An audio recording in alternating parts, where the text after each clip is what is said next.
Yes, I think that one of the issues with social media that's been pointed out by many people is that um, I think maybe particularly Instagram, people look like they have a much better life than they really do. Right. So By design.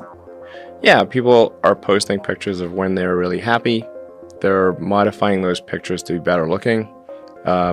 Even if they're not modifying the pictures, they're at least selecting the pictures for the best lighting, the best angle. So people basically seem they're way better looking than they basically really are. Right. And they're way happier seeming than they really are. So if you look at everyone on Instagram, you might think, man, they're all these happy, beautiful people, and I'm not that good looking and I'm not happy. So I must suck, and that's gonna make people sad.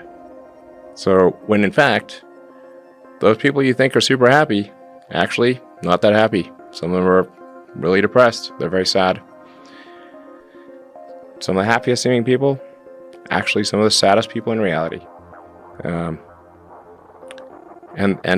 nobody looks good all the time. Doesn't matter who you are. No. It's not even something you should want. Why do you want to look great all the time? Yeah, exactly. So I think things like that can make people quite sad. Well, just by comparison, because you just sort of people generally think of themselves relative to others. We are constantly rebaselining our expectations.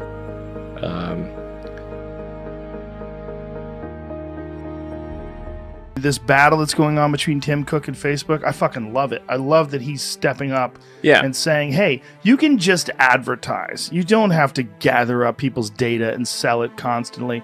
And then disingenuously, Facebook tries to say, you are killing small businesses with these decisions.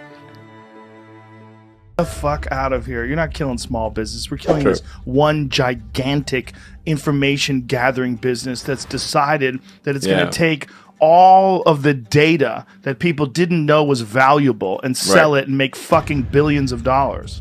Yeah, well, I mean, even perhaps arguably worse, they're going to feed all that data into their the AI that they're developing. It's called Facebook AI. You can follow them on Twitter. And they're like, let's just feed all this information into the AI and see what it does. Who knows what would happen, It seems like, I don't know, some dystopian outcomes are possible.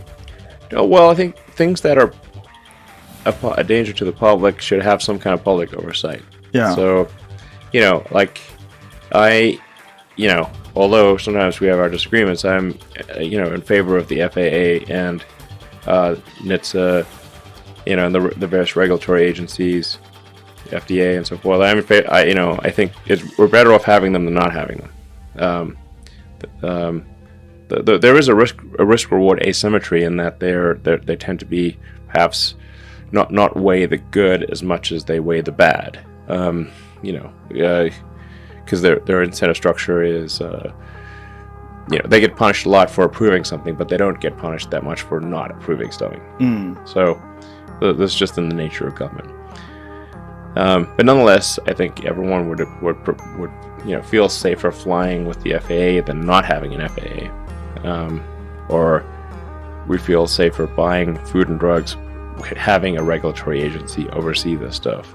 But we don't have any regulatory agency overseeing artificial intelligence. Right. And another point that I think is really important to appreciate is that all of us already are cyborgs. So you have a machine extension of yourself in the form of your phone and your computer and all your applications. You are already superhuman. But by far, you have more power, more capability than the President of the United States had 30 years ago. If you have an internet link, you have an oracle of wisdom. You can communicate to millions of people. You can communicate to the rest of Earth instantly. These are magical powers that didn't exist not that long ago. So everyone is already superhuman and a cyborg. The limitation is one of bandwidth. So we're bandwidth constrained, particularly on output. So our input is much better, but our output is extremely slow. if you want to be generous, you could say maybe it's a few hundred bits per second or a kilobit or something like that output. The way we output is like we have our little meat sticks that we move very slowly and push buttons or tap a little screen, and that's just extremely slow. And compare that to a computer which can communicate at the terabit level. I think security is a huge concern. Like cybersecurity, I think one of the biggest risks for autonomous vehicles is somebody achieving a fleet-wide hack. In principle, if somebody was able to hack, say, all of the autonomous Teslas, they could say, just as a prank, they could say, like, send them all to Rhode Island from across the United States. And I'd be like, well, okay. So we got to make super sure that a fleet-wide hack is basically impossible, and that if people are in the car, that they have override authority on whatever the car is doing.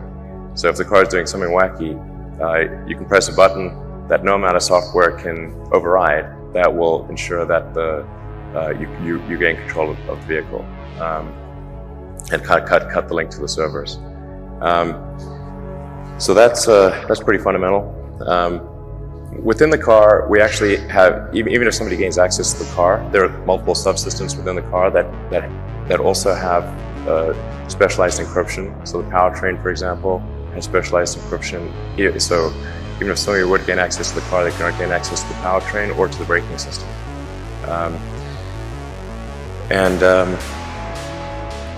But it is my top concern from a security standpoint at Tesla is making sure that fleet-wide hack or any vehicle-specific hack can't occur. They have the same problem with cell phones.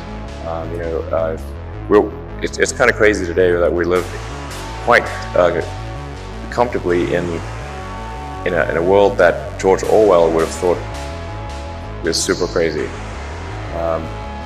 We all carry a phone with a microphone that can be turned on really at any time without our knowledge, with a GPS that knows our position, and a camera, and kind of all of our personal information. We do this willingly, and it's kind of wild to think that that's the case. The phone, like Apple and Google, kind of have the same challenge of making sure there cannot be a fleet-wide hack or a system-wide hack of phones, or a specific hack. So that's our top concern. It's going to become a bigger and bigger concern.